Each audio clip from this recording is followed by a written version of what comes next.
questions. And anyone can ask a question. You don't have to be a chamber member. You don't have to be on the board. You can just be anybody that's viewing the program. Feel free to ask a question. Anytime it occurs to you, put it in the Q&A tab at the bottom of your screen. And then when we get done with the program, we'll get to all those questions and we'll ask Brian all kinds of great questions. Today, we are pleased to welcome our presenter, Brian Holst. Brian is a graduate of Juneau Douglas High School and the University of Notre Dame. Go Irish. Since 2008, Brian Holst serves as the Executive Director of the Juneau Economic Development Council. Prior to joining JEDC, Brian worked in community and economic development for almost 20 years. His previous experiences includes working with local and national stakeholders in challenging economic and political circumstances in the developing world. With extensive experience leading countrywide programs in Latin America and Eastern Europe. Brian has directly managed implementation of programs in microfinance, home improvement lending, environmental planning, disaster mitigation and response, business support services, and various construction efforts ranging from energy to schools to roads. As a member of the school board, Brian is committed to the prosperity of Juneau and the well-being of all Alaskans. Brian, welcome to the chamber and the floor is yours. Thank you. It's a pleasure to be here today, and I'm going to successfully share my screen. Looking for the thumbs up from you, Eric. You have been successful, sir. Wonderful. Great. Thank you for that kind introduction. Pleasure to be here. Before I even start, I want to thank the Department of Labor, who helps us with so much of this data that we bring together. We do a little bit of direct research at JEDC of compiling cost of living data, for example, but most of our work relies on others, and we bring it all together for you.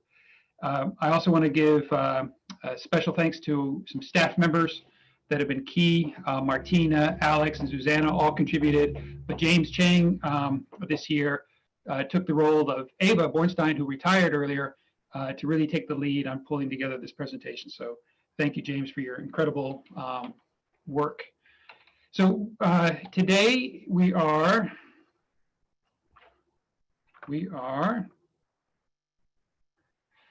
also thankful for our many sponsors. I appreciate the Chamber calling out their sponsors. There are many of you, including the City and Borough of Juneau, who gives us a core grant every year to do our work that support us, as well as many corporations in Juneau and throughout the state that make it possible for us to do our work, especially this research work, and giving us the ability to explore different aspects of our economy.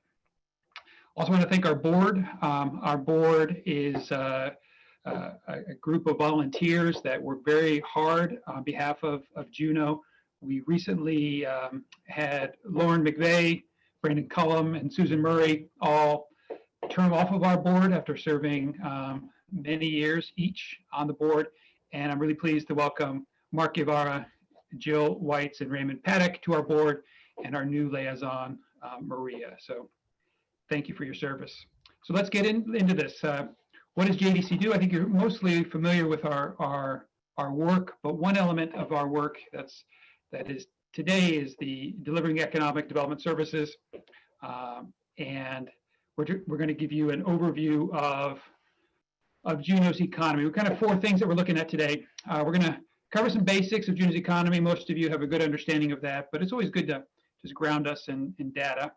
We're going to look at COVID-19 impacts, and we're going to look at some survey responses and results that we have, as well as end with some emerging opportunities that we see, and we're looking forward to the Q&A and your comments. So let's just refresh ourselves as to what does Juneau's economy look like. This is just a big pie chart which shows large sectors in our economy. You see state government, local, tribal government, mining, healthcare, but you see our huge sectors that are significant for our economy. But we also see a picture here of a relatively diverse economy in multiple sectors. And so we are the envy of many communities in Alaska, because in addition to a strong and solid government sector, We also have diversity amongst our private sector. So here's one of these economic charts that I'll pause for a minute to let you take a look at to get a sense of Juneau's economy. And so there's a few things happening on this slide, which I think will can help you to understand what does Juneau's economy look like. And this is a capture right at the end of 2019. And we're going to give you a little bit of context of where we are through 2019, and then we're going to show you what's been happening to us through this pandemic. So a couple things are happening here. One is the size of the bubble. That is the number of jobs in each of these sectors. So you can see our mining sector, and I'm assuming my cursor is visible. I hope that is. Federal government, you see local government here in the middle, large sector, state government, very large bubble, and transportation and leisure and hospitality. Those are probably two dimensions that make up most of our tourism, also fairly large bubble. So the size of the bubble tells us the relative influence in the economy. But then there's two other axes going on.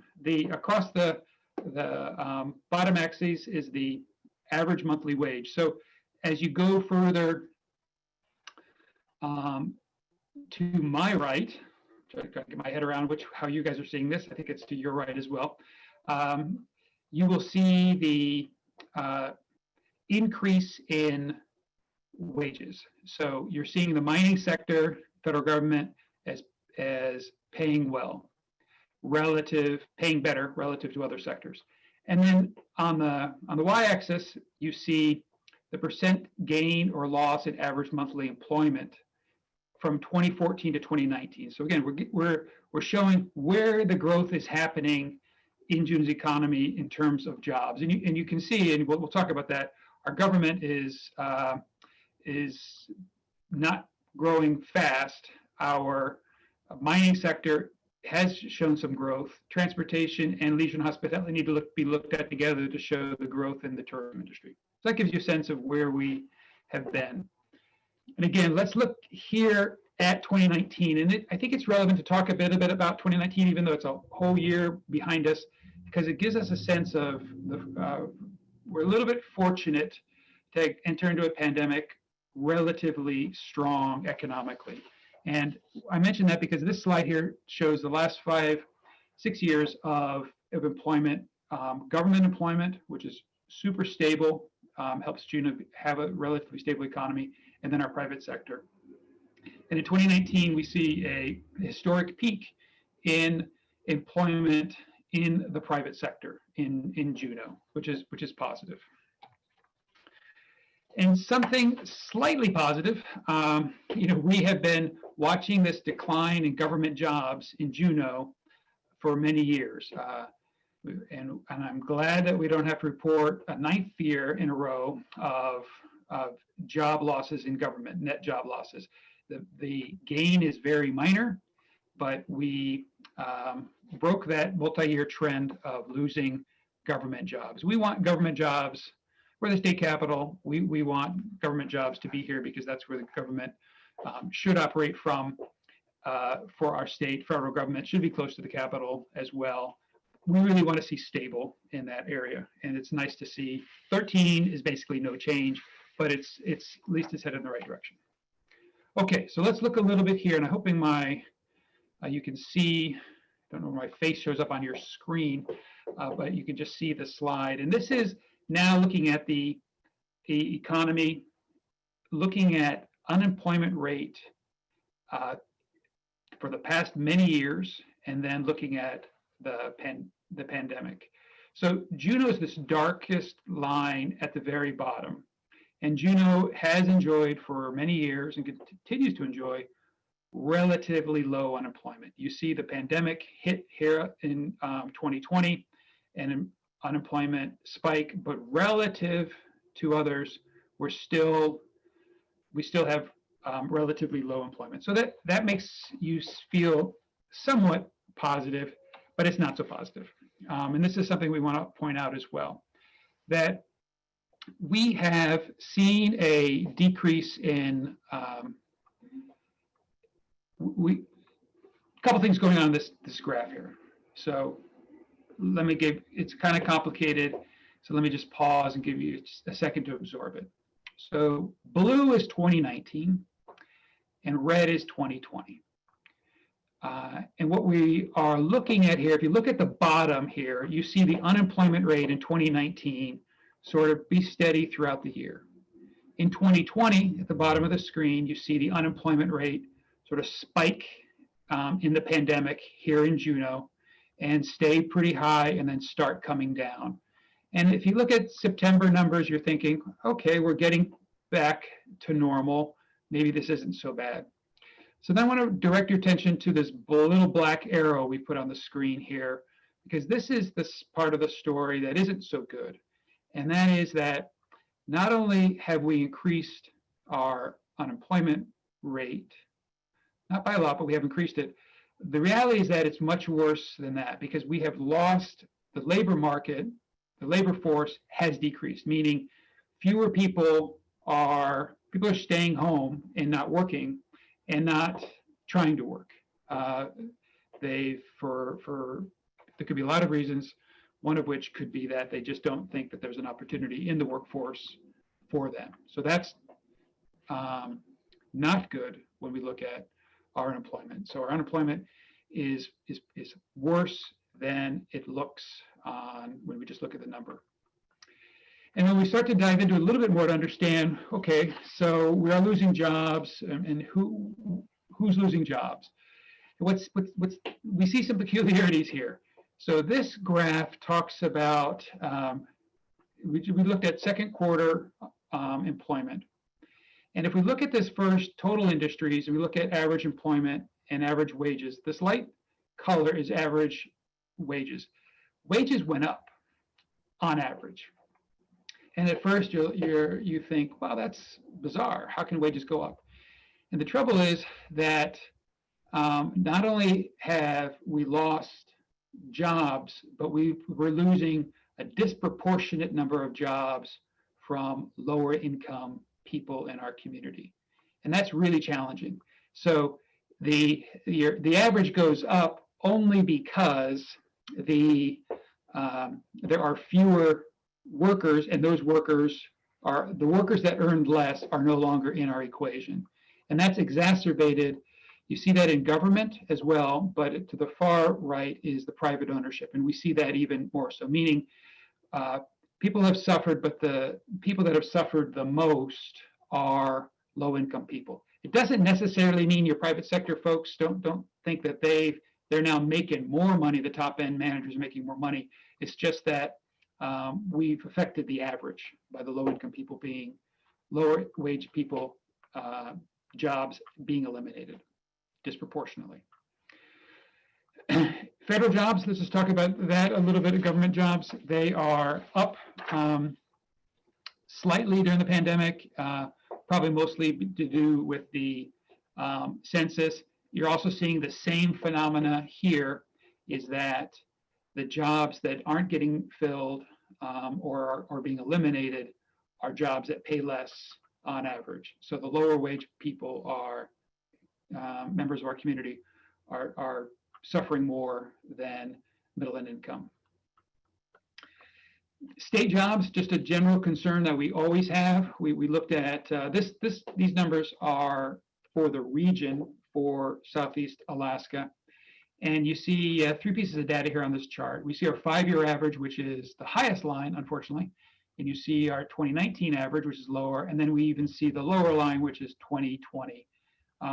For a while there, it was very alarming here in the summer, the significant drop in 2020. It's starting to level out a little bit more. There was a little boost here in Juneau for the early PFD, but that means there's not a PFD and there's not workers in October either for that. But the gap between 2019 and 2020, it's in the wrong direction. The number isn't super huge. As we pointed out, it looks like state jobs are in Juneau, state jobs are relatively flat from 2019 to 2020, slight negative, but not much. Our traded industries are doing okay. Again, the phenomena of average monthly wages going up is only an indication that the folks at the lower end of the ladder are finding fewer jobs. Mining is one of our sectors that has been very resilient, and of course the commodity prices going up have been helpful for the mining sector. So that's been a part of Juneau's diversity benefit, is having this mining industry that's solid, while something like the visitor industry has suffered enormously. Commercial fishing is also down, and it's a really hard industry to look at year by year, because harvests don't respond only to the market, they respond to nature as well. But this graph, so we chose this graph, we just looked at the seafood processing jobs, and we looked at the 5-year average of seafood processing, which is the gray number, and we see that seafood processing in Southeast Alaska is down pretty significantly. And it's a function of harvest, but also a function of getting workers into place during a pandemic. The cruise industry, we're going to spend remarkably little time on this topic, even though it's hugely important, mostly because it's a topic that I think people are way too familiar here in Juneau about the huge impacts that the canceled 2020 cruise industry has had on us. So we're looking now, of course, to 2021. Lots of question marks out there about what the 2021 season will look like. Of course, the enthusiasm about a vaccine, which is, we know it's coming. Will it be here soon enough to really make people confident, or are we looking at a 2021 cruise ship season that has bubbled excursions, changes that will be that we will navigate somehow, but will have a negative impact for sure on some of the spending and how that spending is spread through our community. But if you think that this indicates a long-term change in cruise visitation in Alaska, I don't think that is a conclusion of this year. The cruise ship tourism long-term is up. Cruise ship orders are incredibly are strong, and there are ships being built. And those ships, if they're built, they will sail and they will market to customers, and they will have customers. So we think that if anything, we're going to return quickly to high levels of tourism, and there's going to continue to be a lot of demand for cruise tourism throughout the world, but here in Alaska as well. We want to continue to point out the value of the small cruise and independent traveler to our economy. It is the individual spends a lot more, and I think in the conversation that we have about Juneau's economy and visitors, that we benefit greatly from having 1.3 or 1.5 million large cruise ship passengers visiting Juneau. If we decide that there's a marginal gain in having large numbers of increases, where we can see improvements in Juneau's economy and strengthen Juneau's economy is increases in the small cruise. So you add fewer numbers of visitors, but each one of them has a bigger economic impact on Juneau for many reasons. We did see a little bit of travel this summer. This is passenger arrivals at the airport. So we do see that there are continues to be interest in the independent traveler.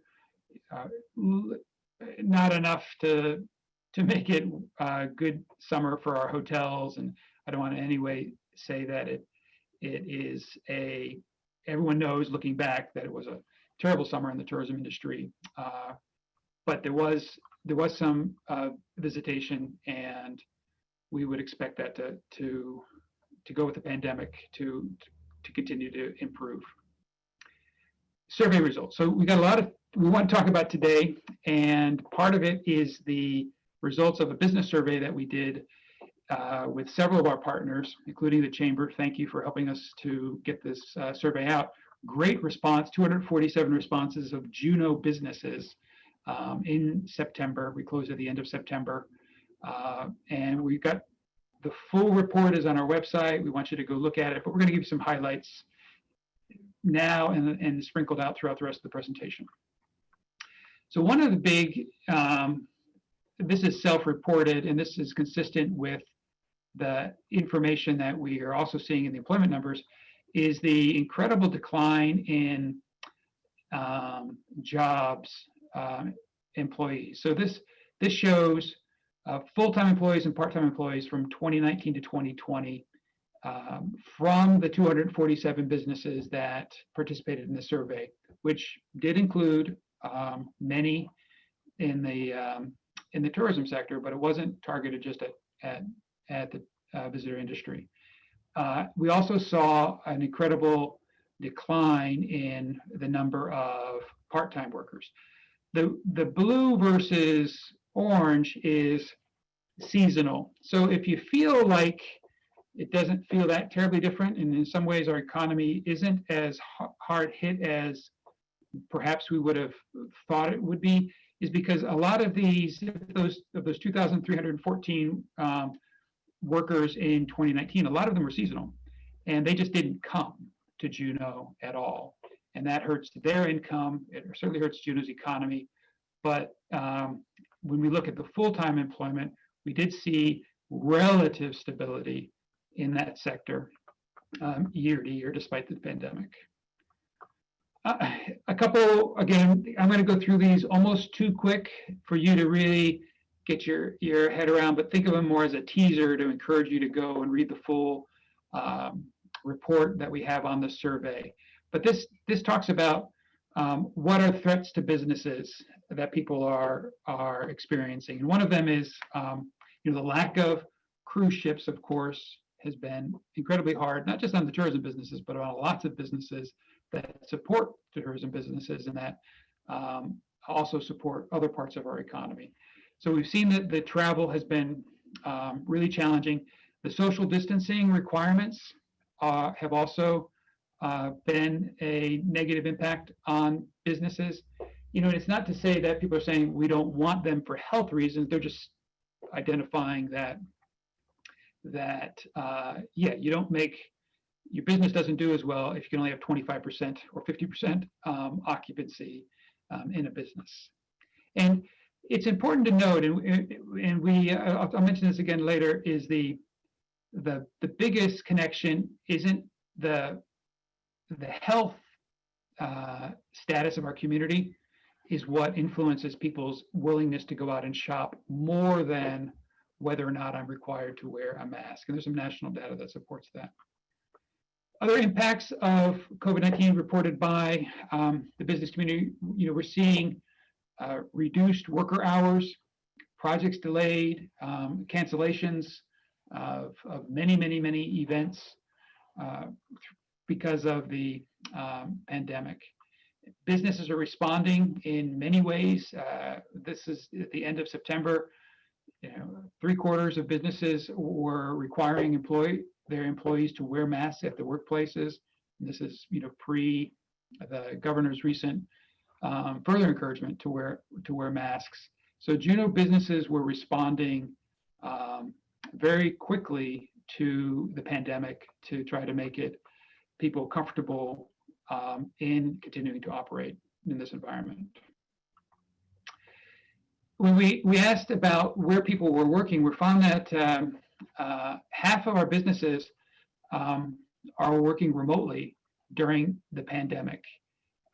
And we're fortunate. Not everyone can do that, but we have a remarkable number of people have been able to continue to operate their business remotely. And we have the 10%, not everyone, not 90%, but 10% think their workers are more productive. So I do think people are learning to work in this environment, and there are some positive. Some businesses are actually doing okay through this worker setup.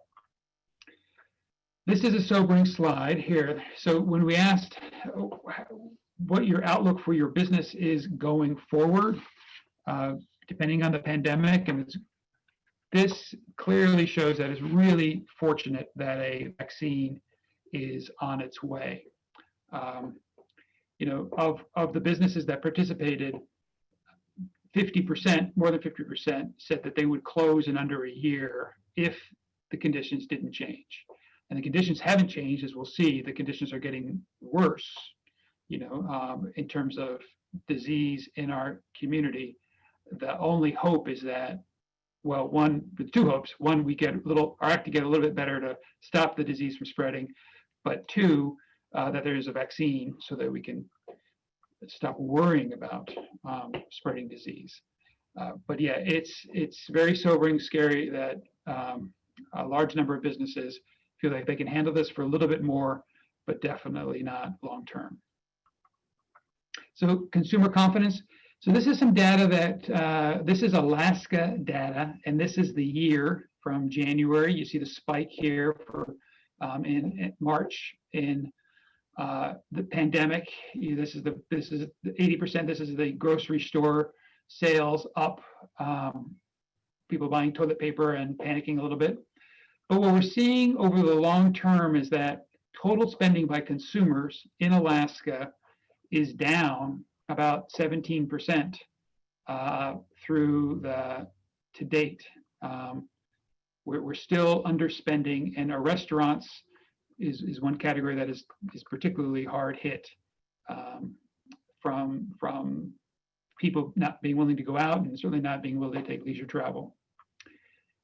This is Juneau spending, and this is really fun data that we're able to get because of some national efforts to produce a national database on consumer spending. And so this is data. And what we at the very last slide, we actually have a link to it, so you can see this. You can go to look at this sort of data yourself.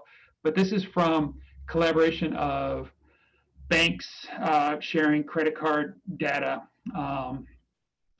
that just consumer purchases, so that you can look throughout the nation. And so what we have here is, this is Juneau data, and this is from the beginning, from March right through now.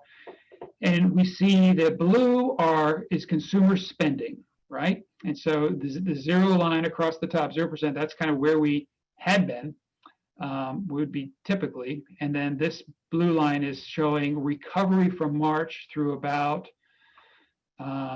well, it looked good until about August, but you see the orange are the new cases. These are the cases in our community of COVID, and we're overlapping the two, and we're trying to understand what's happening. What the national data tells us is that as cases increase, people don't want to go shop and don't want to spend.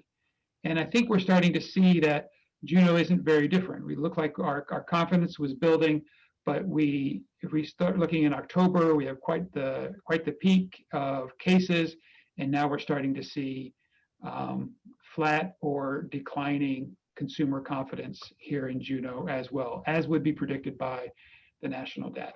The disease discourages people from going out and participating in the economy. So Juneau has done,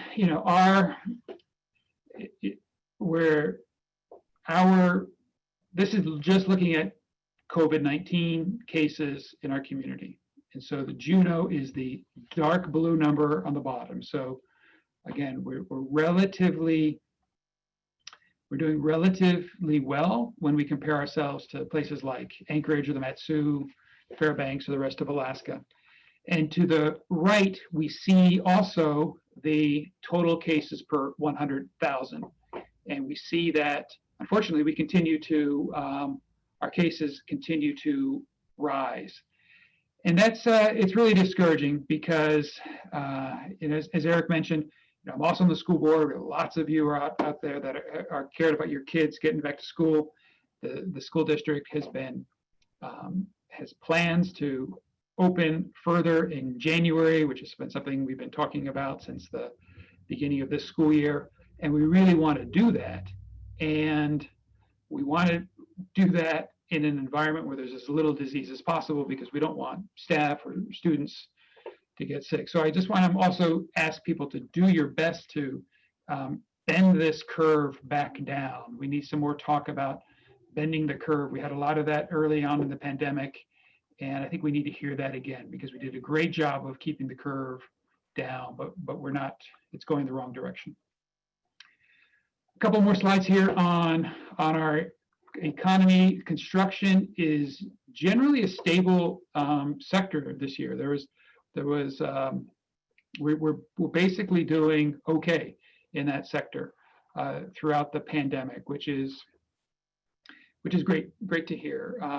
And that's actually matches some national trends. People seem to be willing to do repairs, want to do repairs at home, and construction's been fairly stable in Juneau as well. This is our home sale market. The unending price climb, it seems like, continues. The values of homes go up. Again, if you own a place, you're okay with that. If you don't, not so much. You know, the other driver for value of homes a little bit, as undoubtedly, is the very attractive interest rates, which then allows people to perhaps, I don't want to say overpay, but you can pay more. You have more available to pay if you have a monthly budget that you can afford. Interest rates are really low. That allows you to pay more on a monthly basis, which then allows you to pay more for your home. So that has something to do with also pushing up prices. But the result is home values continue to go up, which makes it a little more, less accessible for many people in our community. And this is a pretty remarkable slide, is the incredibly short amount of time of homes on a market. And I was talking to someone in the real estate industry yesterday, and they said that there were 17 houses available to sell at some point last week, which is a really small number. And they sell quickly. So if you want to sell your house, this would be a good day to do it, because they are going very quickly, which shows a lot of interest in the market as well. Back to some survey data, are the winners and mostly losers from the pandemic. One sector that we do want to mention is the nonprofit sector. It's been a really hard on them as well. And you can see that 90% of the businesses will decrease their charitable contributions to so many of our important organizations here in our community. We asked about where people were getting assistance in the business community from programs, which programs. And this was the end of through September. Federal government was the primary source, but CBJ has done a remarkable job, I think.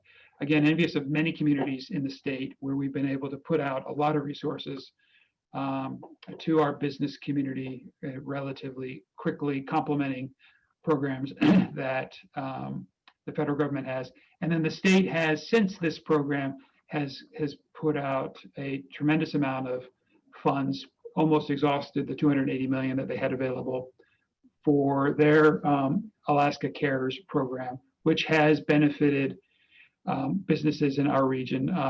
Southeast Conference did a great job of, and others, but I want to shout out to them. They had a task of promoting this program in the region, and our region has been a disproportionate winner in terms of successful applications in that program. So that's good, and that's good for our regional economy.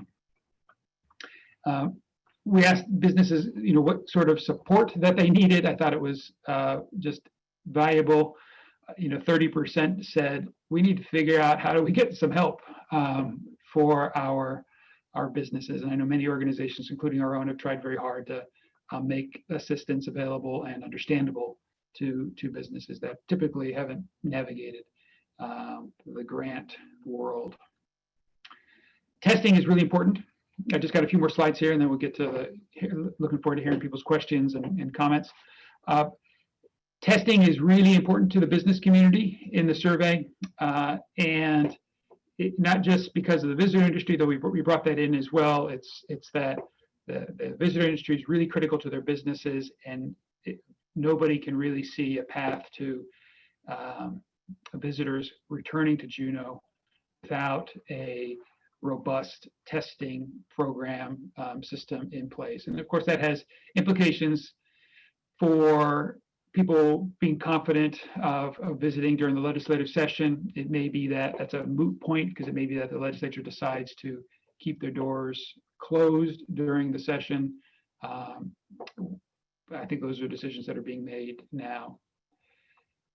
Remote work is a trend that we've been tracking for several years, and we believe that, of course, I'm talking to people here in Juneau that love Juneau as much as I do, and we all chose to live here for different reasons.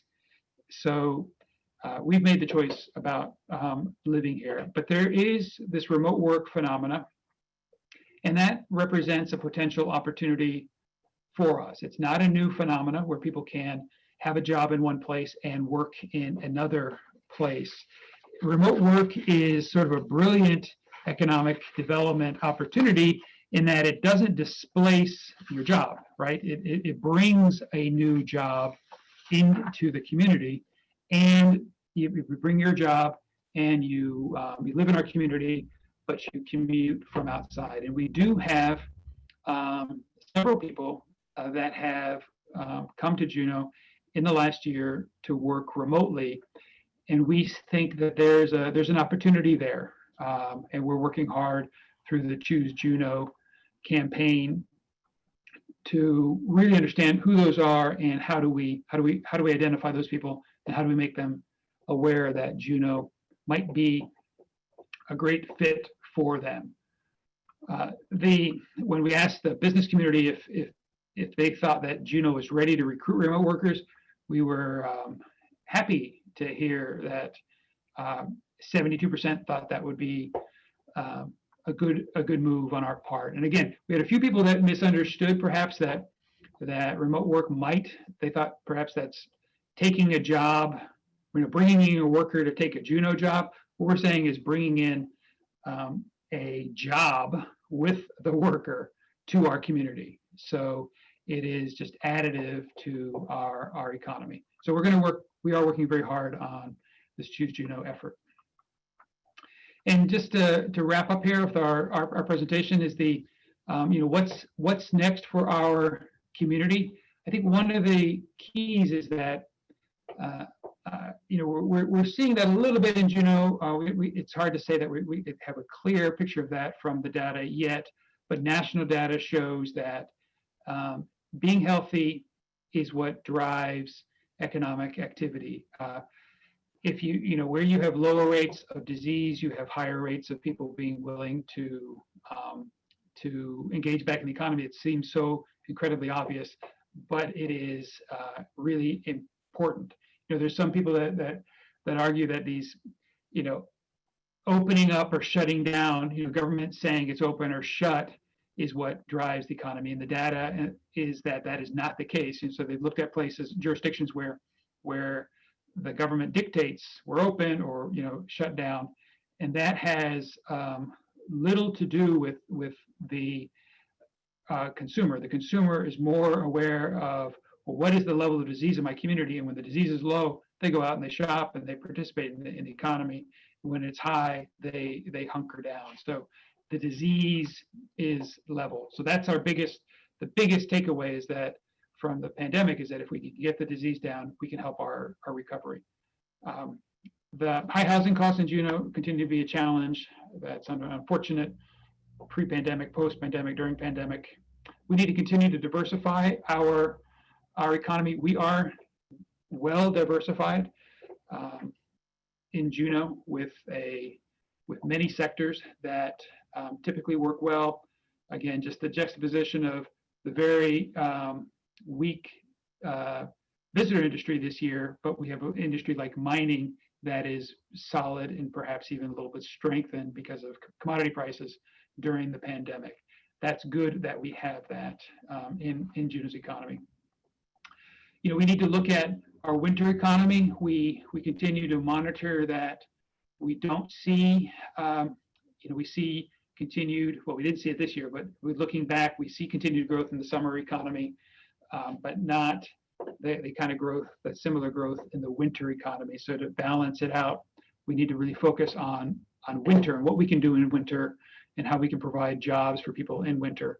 Mariculture is an opportunity that's emerging, doing well, lots of activity in that sector.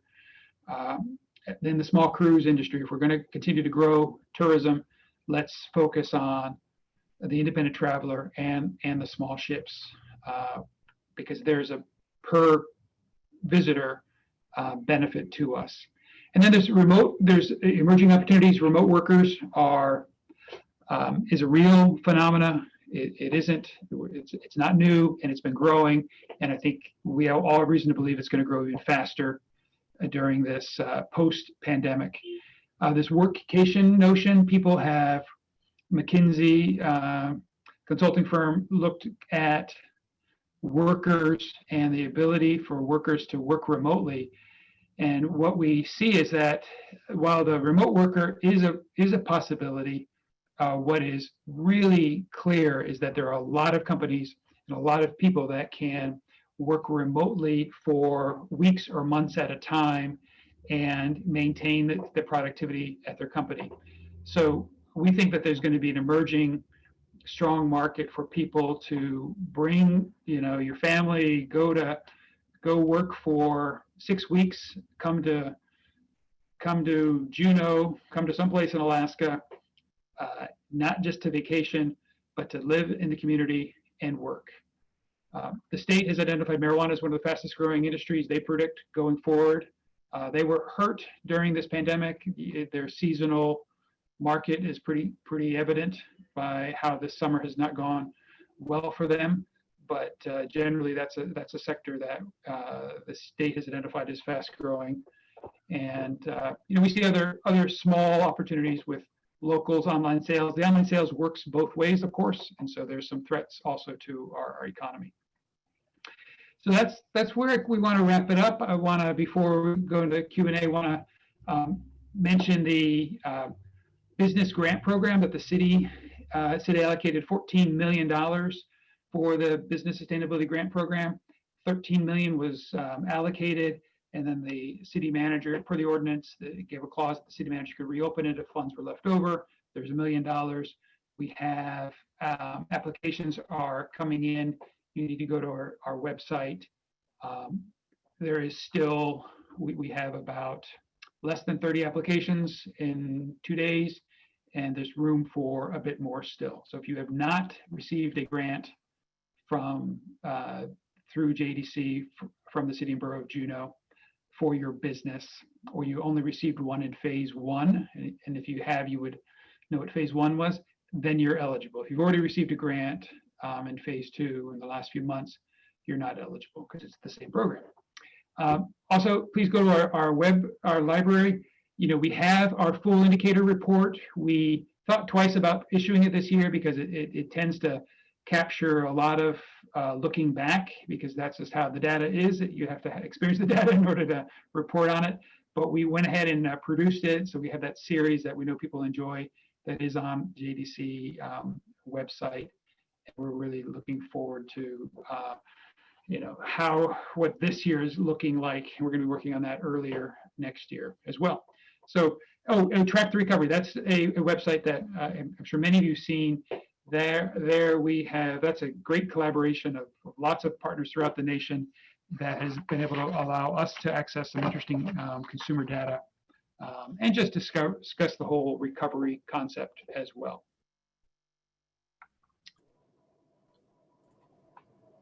Okay, thanks, Brian. I'm always amazed at the amount of information and data that you're able to pull together and present in a way that a simpleton like me can understand. So I appreciate that very much. It looks like we have some questions coming in on the Q&A tab. So if you guys are thinking of some, please put them in there. We'll go in order and get them all in there. I have a couple that I wanted to ask. I wanted to ask on the construction side, you were talking about the housing and the strength of construction.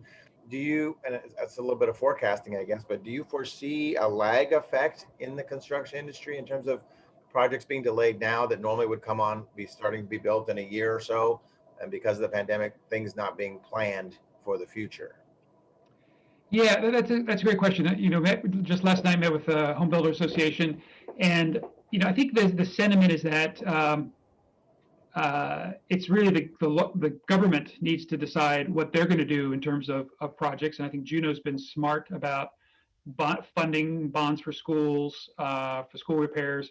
So that's an important set of financing. And then individual businesses, are they willing to make investments? We're seeing residential consumers being pretty unaffected in general. And we see government mostly being smart about staying steady. But the question you're asking is the one we don't have a good answer to is how many of our private sector companies are going to be willing to make investments. So, I talked to one builder said he was concerned. He had a project that was just canceled for a commercial project. So I think I don't have a good answer for you, Eric, on that, but I think government and commercial consumer is looking okay. It's the commercial, government and residential are looking okay. It's the commercial sector that's a little bit iffy. Okay, let's get to a couple of our questions in the Q&A tab here. Holly wants to know, if you don't touch on it later, which I don't think you did, it'd be valuable to hear how Juneau lost 500 to 700 jobs in 2 years. I'm assuming she's talking about the state jobs, if I'm understanding that correctly. Thank you. Yeah, we didn't lose 500 to 700 jobs state. The state jobs have been pretty steady. So I think she might be referring to the slide where we talked about the number of people not in the workforce. Oh. And so those are a lot of tourism jobs disappeared, but also our service positions have disappeared as well. Restaurants are way understaffed because they just don't. Needed retail is understaffed as well. So that's where we're losing. That's where jobs seem to be disappearing at the moment. Even our processors, they've been able to operate, but they just haven't been able to bring as many processors, people to work temporarily in the summer. Okay. What ideas or concepts or efforts would you suggest for increasing independent visitors? Yeah, I think there's the market that it's never easy, but I think the market of this workcation, and that's a corny word, and who knows, that might be a cool word in the future. It sounds a little hard to say, but I think there is a travel as a market that isn't well developed in the U.S. You can go on a website and go to Europe and visit these cities. That's been around for many years, where you can sign up and somebody concierge service, and they set you up in an apartment. You pay per 2 weeks or per month, and you bring your job with you. They give you entertainment opportunities. They give you cultural opportunities. You meet with others that are having the similar experience. To me, that there's a market that isn't prevalent in the United States. A lot of U.S. Citizens use that market in Europe to see Europe. There's an opportunity there, and then the independent traveler. I just think it's Holly knows better than I do how to get an independent traveler here to Juneau. I don't have a better answer than what she would know. Okay. Andy's asking, does the remote work capability also allow jobs to leave our community? Yes, Andy, great. It cuts both ways for sure, and we need to be careful about that as well. It makes it easier. So we need to be. I think that's another reason I think we need to double down on our efforts to recruit heavily, because people are out there. We need a defensive strategy as well as an offense strategy also. And we really need those people to come in the winter that can be here year round to support our winter economy. All right, Wayne's asking, what are your thoughts on the increased ship sizes and the impact on shoreside tours? Will the larger ships with added onboard amenities decrease port times and decrease onshore visitation? Yeah, that's a good question. I think people come to Alaska to see Alaska and come into our communities. Even the short turnarounds that we have experienced on some of the really large ships with huge amount of amenities, we still have lots of excursions coming off of those vessels. So I don't think I think that's not a threat to the excursions in any meaningful way. Okay. Tom's asking, how much does retirement income bring to the community? Federal, state, 401k, VA, Social Security? Yeah, and I don't have a number off the top of my head, Tom. We have a little bit of data in our indicator book, so you're going to have to look for that. But he brings up something that we didn't talk about in this presentation, which is the incredible value of our seniors. JEDC collaborated with the Juneau Commission on Aging to do the 10-year decennial study on seniors. And we are seeing more and more seniors. So our population is growing, it's aging, our population is aging. That demographic of older people is getting bigger, and they're staying in Juneau, and they're staying here with the retirement income. We need better retirement program. We had an incredibly great retirement program with the state. We need to go back to that sort of retirement program so that people can't as easily take it with them and have a benefit to us for staying here, and well as be incentivized to stay in Alaska. But it's incredibly important. It's been resilient. It's kept Juneau's economy strong or stable. Kind of following up on that line of questioning, someone's asking, after years of job losses due to capital creep, and now the pandemic has forced or allowed jobs to be outsourced to wherever the employees want to work from, including out of Juneau and out of state, are net gains really likely or continued losses? What impacts will this have on commercial office space? Yeah, I think nationally, commercial office space, there is, a net corporate downsizing of commercial space. And there's probably, things that need to get worked through. I think this is and like Andy pointed out, it cuts both ways. It's an opportunity for us to pursue remote workers because people will have choices. And so it comes down to, where's the best place in the world to live? Where do you want to raise a family? Where do you want to spend your weekends and your leisure time? And I think Juneau has a lot going for it if we can make this a really attractive place to live. And I think that's a little bit of a shift, because I think a lot of leaders are focused on what do we do to make it so that businesses do really well, and we want that. But I think what we really need to think about, what do we really need to do to make it so that the employees really want to be in this place, because they're going to have the ability to make those decisions more so than they've had in the past. Okay, well, I think that's a good question here to end on. Well, I had one more. Where's mine? Oh, do you think, on your school board hat, do you think that the school district and the city will, because you're trying to put the kids back in school, which I applaud, do you think that you will push to get the teachers vaccinated as frontline workers when they start doing that? Amen to that, for sure. Yeah, and I think we definitely should. That would give the teachers more confidence. That would give parents, the community, more confidence. And I hope that is recognized, that they're a frontline worker that we need to keep as safe as possible. Okay, and lastly, let's put in what part of the data concerns you the most, because it is a long-term impact that is hard to overcome? Yeah, that's a great question. The continued weakening of wages for our lower income people in our community, it makes it so that we have, that's not good for the economy. If you can't buy a house, you can't barely afford to rent, it makes it really hard to live here, and you don't have the money, the leisure, cash to spend. So that weakening is a major concern. I would point to that as probably the biggest concern. The other one would be the winter weakening of Juneau's economy. Again, the summer economy minus this year, has been really fantastic, and it has led to year-round growth.